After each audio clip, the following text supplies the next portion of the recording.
पिछले एपिसोड में आपने सुना कि डिटेक्टिव आयुष ने नैन्सी के भाई शुभम को राकेश और पॉल दोनों के मर्डर के इल्जाम में लॉकअप में डाल दिया, लेकिन उसके लॉकअप में रहते हुए भी रमेश का खून हो गया। आयुष का शक रोहन पर गया, लेकिन उसे पता चला कि रोहन की मौत पहले कत्ल से 1 महीने पहले ही हो चुकी थी। तो क्या शुभम ये सारी हत्या अपने काले जादू की मदद से कर रहा था या इसके पीछे किसी और का हाथ था? चलिए साथ में सुनते हैं आगे की कहानी। लॉकअप में चारों तरफ गहरा अंधेरा छाया हुआ था और शुभम पागलों की तरह अपने कपड़े फाड़ रहा था और फिर उन्हीं कपड़ों को जोड़ जोड़ कर उसने एक गुड़िया बनाया और जोर जोर से हंसने लगा। सौरभ, अब तुम्हारी बारी है। उसकी ये सारी हरकतें कांस्टेबल देख रहा था। उसने तुरंत अपने सीनियर अफसर को इस घटना के बारे में कॉल करके बताया। वहीं दूसरी तरफ सौरभ अपने हॉल में बैठकर विस्की पी रहा था। अचानक किचन में उसे किसी बर्तन के गिरने की आवाज़ आई। उसका दिल जोरों से धड़कने लगा। फिर उसने सोचा शायद कोई बिल्ली होगी। यह सोचते हुए वह किचन की ओर गया। उसने देखा कि वहाँ एक बर्तन फर्श पर गिरा हुआ है। वह अपनी सोच में खोया हुआ था कि तभी उसे हॉल में से कुछ टूटने की आवाज़ आई। उसने चौंक कर हॉल में जाते हुए देखा, वहाँ उसका विस्की का गिलास टूटा हुआ ज़मीन पर पड़ा था। उसका नशा पूरी तरह से उतर चुका था। यह गिलास कैसे टूटा, यह सोचते हुए उसने विस्की की पूरी बोतल अपने मुंह से लगा ली। दूसरी तरफ डिटेक्टिव आयुष सुबह सुबह अपने हॉल में बैठकर टीवी में डिस्कवरी चैनल देख रहा था।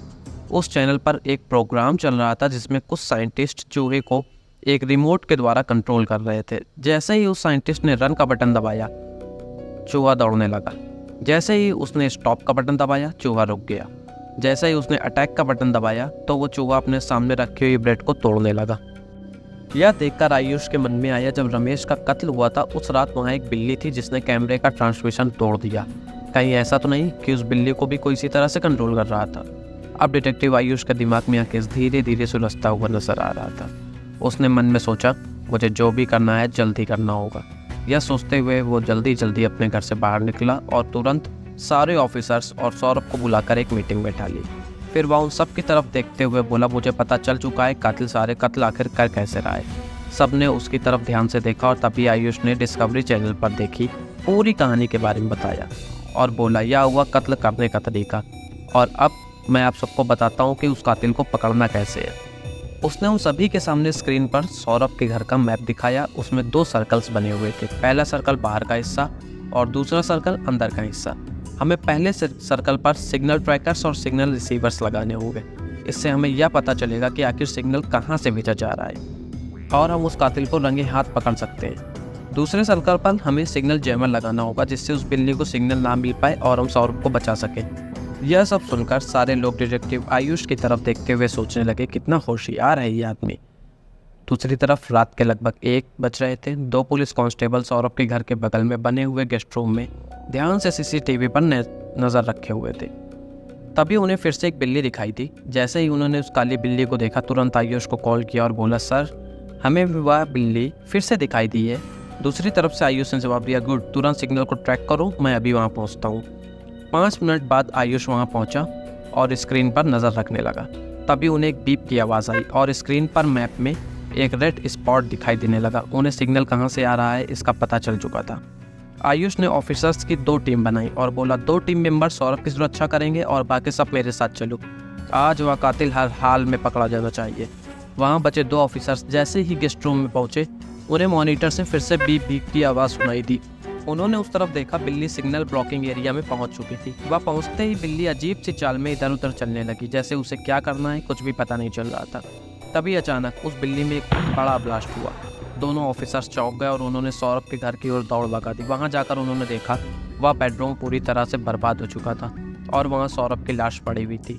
यह देखकर उनमें से एक अफसर ने आयुष को कॉल किया और बोला, सर बिल्ली में शायद एक बम फिट था, यहाँ एक बड़ा ब्लास्ट हो गया और सौरभ मारा गया। यह सुनकर आयुष के होश उड़ गए। उसने मन ही मन सोचा, चलो कम से कम अपने लोग तो सेफ है ना। वैसे भी सौरभ कोई अच्छा आदमी नहीं था, एक रेपिस्ट था, तो मुझे उससे कोई भी मतलब नहीं है। आयुष ने कांस्टेबल से कहा, ठीक है तुम लोग वहीं रुको और अपना ध्यान रखो, मैं कातिल की लोकेशन पर पहुंचने ही वाला हूं। लगभग 5 मिनट बाद सारे ऑफिसर्स उस लोकेशन पर पहुंच गए। वो एक बड़ा वेयर हाउस था और उसके सामने एक खुला हुआ मैदान था। आयुष ने टीम से बोला, तुरंत वेयर हाउस को चारों तरफ से घेरो, आज वह कातिल बच के नहीं जा पाएगा। आयुष 10 टीम मेंबर्स को लेकर अंदर घुसा और बाकियों ने उस जगह को चारों तरफ से घेर लिया। वेयर हाउस के अंदर चारों तरफ अंधेरा था। वहाँ सिर्फ एक कंप्यूटर की स्क्रीन थी। जिससे वहाँ हल्की हल्की रोशनी हो रही थी और एक साया जल्दी जल्दी बैग में कुछ चीज़ें रख रहा था, जैसे उसे वहाँ से भागने की जल्दी हो। तभी उसे अपने पीछे से आवाज़ आई, अपने हाथ ऊपर करो और कोई भी होशियारी मत करना। उसने पीछे मुड़कर देखा तो वहाँ डिटेक्टिव आयुष खड़ा था।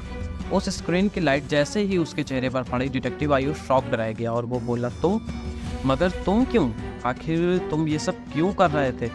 वह साया कोई और नहीं बल्कि एंथनी था। जी हाँ, वही एंथनी जो रोहन का बेस्ट फ्रेंड था। आयुष ने उससे पूछा, आखिर तुम ये सब क्यों कर रहे हो? एंथनी ने सारी बातें बताना शुरू किया। नैन्सी और रोहन एक दूसरे को पसंद करते थे और मैं भी नैन्सी को बहुत पसंद करता था, लेकिन वो मुझे भाव भी नहीं देती।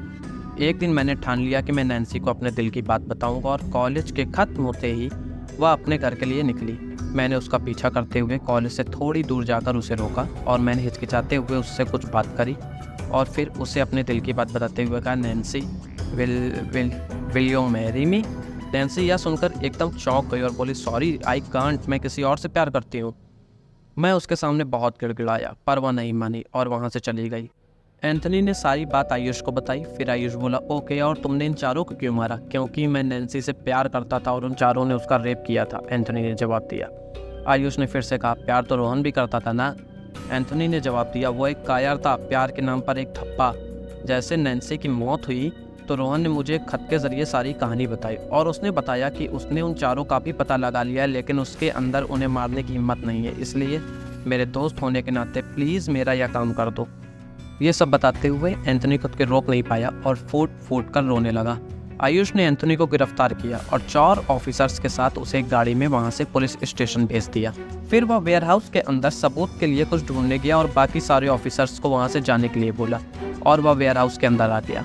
उसने कंप्यूटर के पास रखे रिमोट को लिया और एक बटन दबाया। उस रिमोट से बीप की आवाज़ आई और उस पर एक मैसेज आया, सिग्नल इन रेंज। फिर उसने अटैक के बटन दबाया और तभी वेयरहाउस के बाहर से कुछ हलचल सुनाई दी। वह बाहर गया लेकिन वहाँ उसे कुछ भी नहीं दिखा। फिर से उसने रिमोट के बटन को दबाया। बीप की आवाज़ के साथ इस बार उस पर मैसेज आया, signal is not in range. यह देखकर आयुष चौंक गया और बोला कि अगर वेयरहाउस के बाहर तक भी सिग्नल नहीं जा सकता तो उन चारों के घरों तक यह सिग्नल कैसे पहुंचा? तभी उसके बदल से एक काली बिल्ली भागते हुए वेयरहाउस के अंदर गई। आयुष ने उस बिल्ली का पीछा किया। उसने वेयरहाउस के अंदर चारों तरफ नज़र दौड़ाई लेकिन वह बिल्ली उसे कहीं भी नहीं दिखी। तभी उसे किनारे एक शेल्फ पर रखी हुई धूल से सनी कुछ फाइल्स दिखी। वह वहां जाकर उन फाइल्स की ओर पहुंचने की कोशिश करने लगा।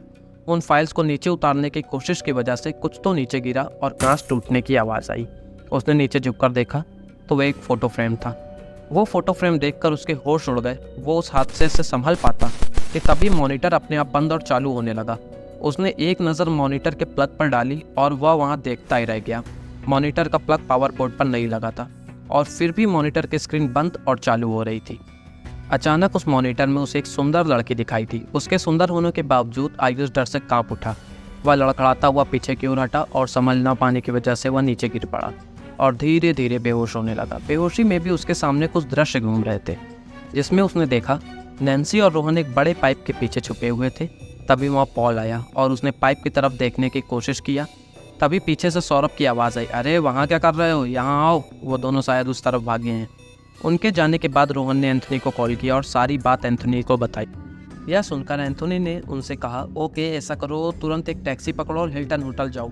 उसके कहने अनुसार नैन्सी और रोहन ने टैक्सी करी और हिल्टन होटल के लिए निकल गए। दूसरी तरफ उन दोनों को खो देने की वजह से राकेश, पॉल, सौरभ और रमेश चारों बेचैन थे। तभी राकेश को एक कॉल आया। उसने कॉल रिसीव करते हुए कहा, एंथनी मेरे दोस्त, बड़े दिनों बाद याद किया, बोलो क्या हुआ, कोई काम? दूसरी तरफ से एंथनी ने बोला, तुम्हारे लिए एक ट्रीट अरेंज करी है हिल्टन होटल में। मेरे शहर से भागे एक लड़की और लड़के को मैंने वहाँ सेफ प्लेस पे भेज दिया है। तभी चौंकते हुए राकेश ने नैन्सी का हुलिया बताया और पूछा, क्या वह इस तरह की दिखती है? एंथनी ने जवाब दिया, हाँ, लेकिन यह सब तुम्हें कैसे पता? राकेश ने बोला, सुबह से हम उस लड़की के पीछे थे, आखिर वो हमारी किस्मत में लिखी थी। तो मतलब एंथनी ने ही नैन्सी का मर्डर और रेप कराया। तो फिर वह रोने का नाटक क्यों कर रहा था और उसने क्यों मारा अपने चारों दोस्तों को? जो कुछ भी डिटेक्टिव आयुष के साथ हो रहा था वह सिर्फ उसका एक भ्रम था या एक ऐसी शक्ति जो उसे सच्चाई से रूबरू करा रही थी? जानने के लिए सुनते रहिए हॉन्टेड हाउस और हमारे चैनल को सब्सक्राइब कर बेल आइकन को दबाना ना भूलें।